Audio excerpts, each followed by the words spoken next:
1 Corinthians 10. For I want you to know, brothers, that our fathers were all under the cloud, and all passed through the sea, and all were baptized into Moses in the cloud and in the sea. And all ate the same spiritual food, and all drank the same spiritual drink. For they drank from the spiritual rock that followed them, and the rock was Christ. Nevertheless, with most of them God was not pleased, for they were overthrown in the wilderness. Now these things took place as examples for us, that we might not desire evil as they did. Do not be idolaters, as some of them were. As it is written, the people sat down to eat and drink and rose up to play. We must not indulge in sexual immorality, as some of them did, and 23,000 fell in a single day. We must not put Christ to the test, as some of them did and were destroyed by serpents, nor grumble, as some of them did and were destroyed by the destroyer.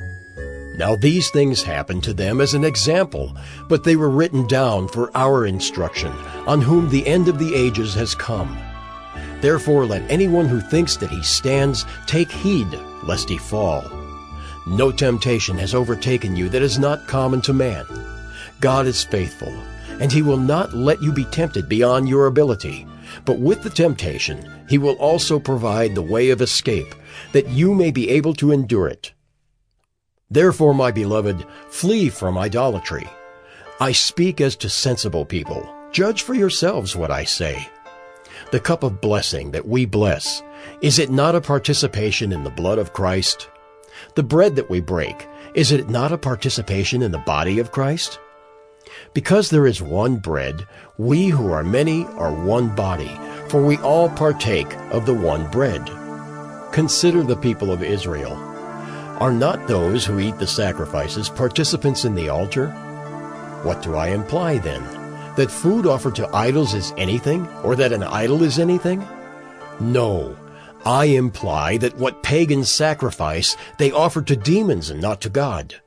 I do not want you to be participants with demons. You cannot drink the cup of the Lord and the cup of demons. You cannot partake of the table of the Lord and the table of demons. Shall we provoke the Lord to jealousy? Are we stronger than he? All things are lawful, but not all things are helpful. All things are lawful, but not all things build up. Let no one seek his own good, but the good of his neighbor. Eat whatever is sold in the meat market, without raising any question on the ground of conscience. For the earth is the Lord's, and the fullness thereof. If one of the unbelievers invites you to dinner and you are disposed to go, eat whatever is set before you, without raising any question on the ground of conscience. But if someone says to you, "This has been offered in sacrifice," then do not eat it, for the sake of the one who informed you, and for the sake of conscience. I do not mean your conscience, but his. For why should my liberty be determined by someone else's conscience? If I partake with thankfulness, why am I denounced because of that for which I give thanks? So whether you eat or drink or whatever you do all to the glory of God. Give no offense to Jews or to Greeks or to the church of God, just as I try to please everyone in everything I do, not seeking my own advantage, but that of many, that they may be saved.